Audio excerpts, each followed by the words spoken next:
গতকাল সন্ধ্যা থেকে একটা নিউজ প্রায় সব পত্রিকায় অনলাইন ভার্সনে দেখা গেল, সেটা হচ্ছে বিএনপির সর্বোচ্চ তিন নেতা জনাব তারেক রহমান, মির্জা ফখরুল ইসলাম আলমগীর এবং জনাব আমির খসরু, এই তিনজনকে ভাষাটা এরকম যে ট্রাম্পের অনুষ্ঠানে। আমি একটু পড়ি বিএনপির মিডিয়া সেল যেভাবে এটাকে লিখেছে হুবহু।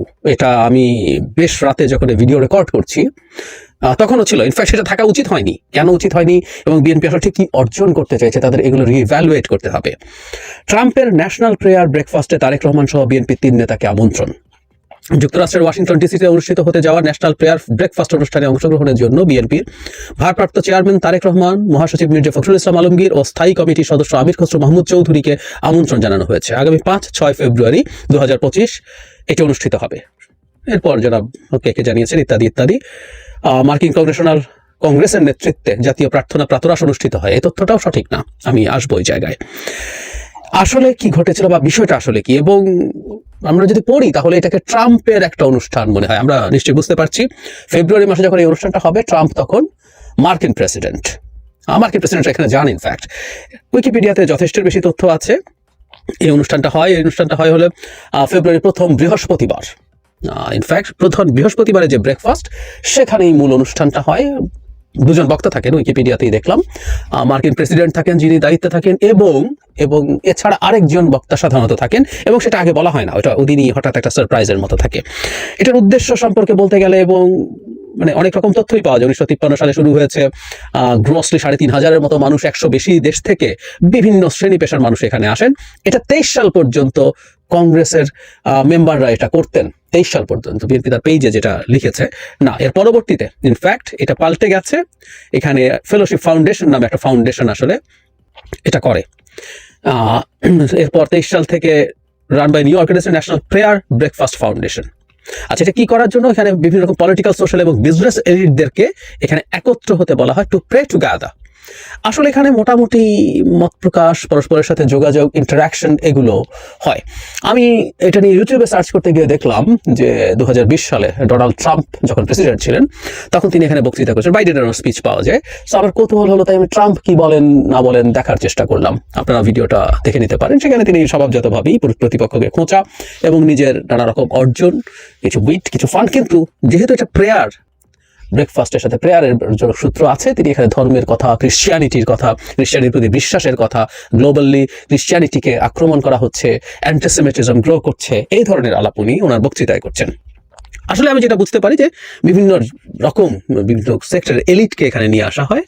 এর সিগনিফিকেন্স হতে পারতো, কিন্তু আমি সম্প্রতি এটার কারণে যে ভুলভাবে এই প্রেজেন্টেশনটা হয়েছে, এটা এখন খুবই প্রবলেম্যাটিক হয়ে গেছে, আমরা এভাবেই বলতে পারি। কারণ এই ঘটনার পরে বাংলাদেশের মার্কিন দূতাবাসের পক্ষ থেকে জানানো হয়েছে, 2-3টা পত্রিকা কথা বলেছে। তারা বলছেন, আমি পড়ি, যুক্তরাষ্ট্রের ওয়াশিংটন ডিসিতে অনুষ্ঠিতব্য ন্যাশনাল প্রেয়ার ব্রেকফাস্টের সঙ্গে মার্কিন সরকারের কোনো সম্পর্ক নেই। শনিবার রাতে ঢাকাস্থ মার্কিন দূতাবাসের মুখপাত্র আশা বে সমকালকে এই তথ্য নিশ্চিত করেন। 5 ফেব্রুয়ারি হওয়ার কথা আছে। উনি বলেন, মুখপাত্র বলেন, যুক্তরাষ্ট্র ন্যাশনাল প্রেয়ার ব্রেকফাস্ট নামের কোনো অনুষ্ঠানের আয়োজন করছে না। এই অনুষ্ঠানের সঙ্গে যুক্তরাষ্ট্র সরকার সম্পৃক্ত নয়। অনুষ্ঠানটি আয়োজন বা অর্থায়নের সঙ্গে মার্কিন সরকার সম্পর্ক নেই। এই অনুষ্ঠানের ক্ষেত্রে উনি বলছেন, অনুষ্ঠানে যুক্তরাষ্ট্র সহ বিভিন্ন দেশ অংশ নেয়। মার্কিন সরকার সবসময় ধর্ম ও বিশ্বাসের স্বাধীনতা সহ বিশ্বজুড়ে মানবাধিকার এবং মৌলিক স্বাধীনতার সুরক্ষায় নাগরিক সমাজের অংশগ্রহণকে স্বাগত জানায়, স্পষ্ট করে দিয়েছেন। যে বলেছে এটা আসলে এক ধরনের একটা বেসরকারি উদ্যোগ, সরকারি কোনো ব্যাপার না। তবে সেই উদ্যোগে প্রেসিডেন্ট যান। আমাদের অনেক বেসরকারি অনুষ্ঠানে রাষ্ট্রপ্রধান বা সরকার প্রধানরা যান, ব্যাপারটা একেবারেই সেই রকম। এবং এটা খুব ছোট গুরুত্বপূর্ণ তাও বলছি না, যেখানে আমেরিকার প্রেসিডেন্ট অনিবার্যভাবে বক্তৃতা করেন এবং সারা পৃথিবীর বিভিন্ন জায়গায় এলিটরা আসেন, সেটা ইটসেলফ একটা খুব চমৎকার ব্যাপার। এবং এখানে বিএনপি 3জন নেতার ইনভাইটেড হওয়ারও খুব বড় সিগনিফিকেন্স আছে।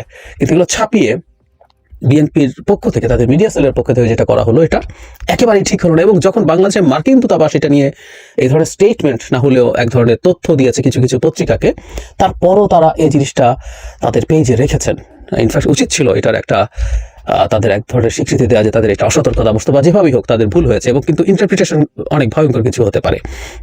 আমি এই ঘটনাটা দেখার সাথে সাথে মনে পড়লো শেখ হাসিনার শেষের দিকের সময়ের কথা, যখন একজন ভদ্রলোককে বিএনপি অফিসে নিয়ে পরিচয় করিয়ে দেওয়া হয়েছিল বাইডেনের বিশেষ দূত, এরকম মিয়া আরেফি বা এরকম নামের এক ভদ্রলোককে, আমাদের নিশ্চয়ই মনে আছে। পরবর্তীতে তাকে হাসিনা সরকার গ্রেফতার করে নিয়ে গিয়েছিল।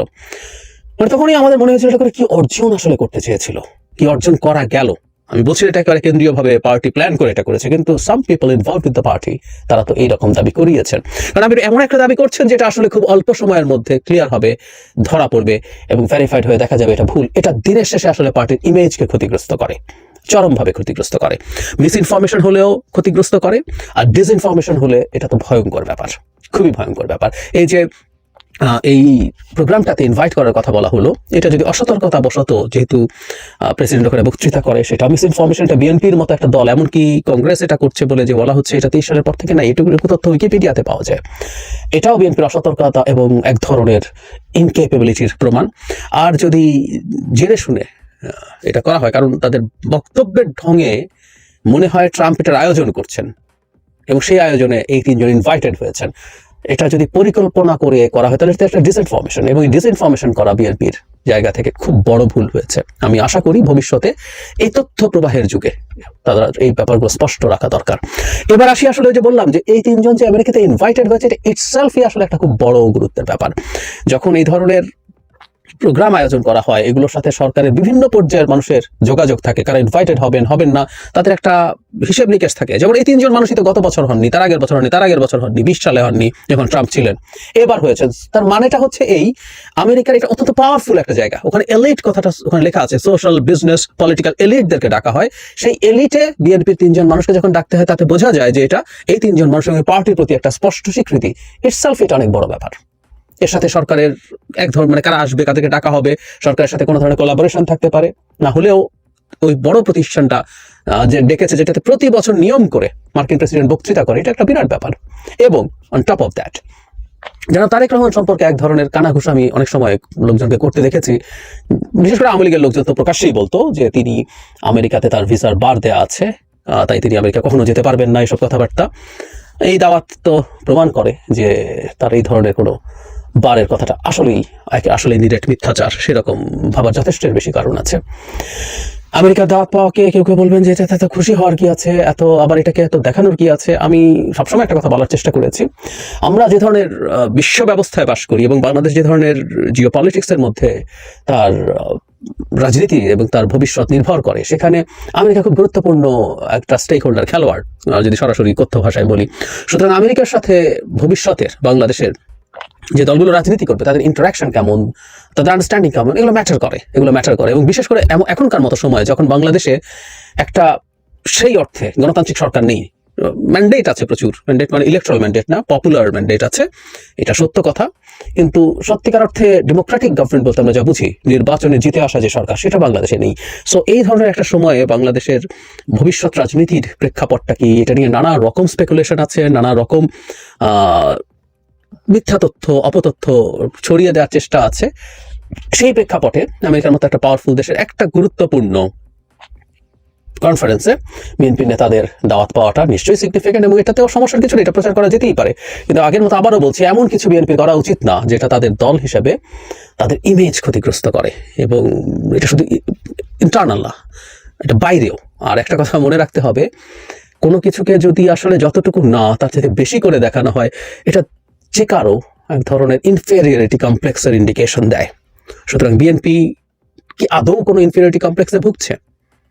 আর যদি ভুগেও থাকে, ইনফেরিয়রিটি কমপ্লেক্স দেখাতে হয় না।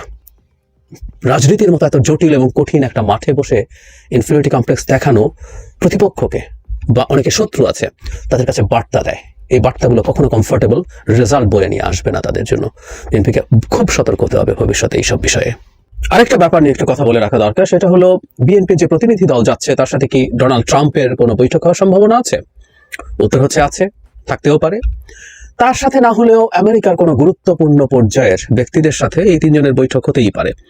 আমরা জানি ট্রাম্প ক্ষমতায় আসার পর থেকে যেটা হবে, সেটা হচ্ছে ট্রাম্পের সাথে যদি ভারতের, এবং স্পষ্টভাবে যদি বলি নরেন্দ্র মোদীর সাথে তার এক ধরনের ব্যক্তিগত সম্পর্কের বিষয় আছে। সো ট্রাম্পের মাধ্যমে বা তার প্রশাসনের মাধ্যমে বিএনপিকে তারা কোনো ধরনের বার্তা দেওয়ার চেষ্টা করতে পারে।